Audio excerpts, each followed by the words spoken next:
மாநில அளவிலான புறாபந்தயத்தில் 1500 கிலோமீட்டர் தொலைதூர சாம்பியன் கோப்பையை முதன்முறையாக திருச்சி உறையூரைச் சேர்ந்த சிவகுமார் தட்டிச் சென்றார். திருச்சி ரேசிங் புறா கிளப் சார்பில் மாநில அளவிலான ஒப்பன் புறாபந்தயம் கடந்தாண்டு ஏப்ரல் 17 நடைபெற்றது. 250, 300, 400, 500 கிலோமீட்டர் மற்றும் 1500 கிலோமீட்டர் தூரத்திற்கான பல பிரிவுகளில் தொலைதூர புறாபந்தய போட்டி நடத்தப்பட்டது. மாநில அளவிலான புறாபந்தயத்தில் பல்வேறு பகுதிகளிலிருந்து புறா வளர்ப்பவர்களும் போட்டியில் பங்கெடுத்துக் கொண்டனர். புறாக்களை பெட்டியில் அடைத்து கார் அல்லது ரயில் மூலமாகச் சென்று வேறொரு இடத்தில் பறக்க விடுவார்கள். அவ்வாறு பறக்கவிடப்பட்ட புறாக்கள் குறிப்பிட்ட காலத்தில் மீண்டும் புறாக்களை வளர்த்தவர்கள் வீட்டிற்கு வந்தடைய வேண்டும் என்பது விதி. அதன்படி பந்தய தூரத்தை குறித்த காலத்தில் அல்லது அதற்கு முன்னதாக வந்த புறாக்களின் உரிமையாளர்களுக்கு பரிசுகள் மற்றும் கோப்பைகள் வழங்கப்படும்.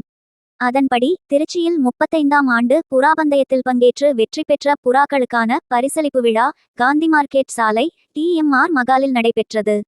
திருச்சி ரேசிங் பீகான் கிளப் தலைவர் சக்திவேல் தலைமையில் நடைபெற்ற நிகழ்ச்சியில் ஆல் மெட்ராஸ் ஹோமிங் கிளப் தலைவர் Dhansingh, Trichy racing beacon club செயலாளர் அசோக்குமார் உள்ளிட்ட பலர் சிறப்பு விருந்தினர்களாக பங்கேற்று வெற்றி பெற்ற புறாக்களின் உரிமையாளர்களுக்கு கோப்பைகள் மற்றும் பரிசுத் தொகைகள், வெள்ளி நாணயங்களை வழங்கினர். இதில் மத்திய பிரதேசம் மாநிலம் போபாலிலிருந்து பறக்கவிடப்பட்ட தொலைதூர புறாபந்தயத்தில் தமிழகம் மற்றும் புதுச்சேரியில் இருந்து 22 புறாக்கள் பங்கேற்றது. இதில் திருச்சி உறையூர் மங்கள் நகரைச் சேர்ந்த சிவகுமார் என்பவரது புறா 15 நாட்களில் 1500 கிலோமீட்டர் பறந்து வந்து சாம்பியன் கோப்பையை தட்டி சென்றது.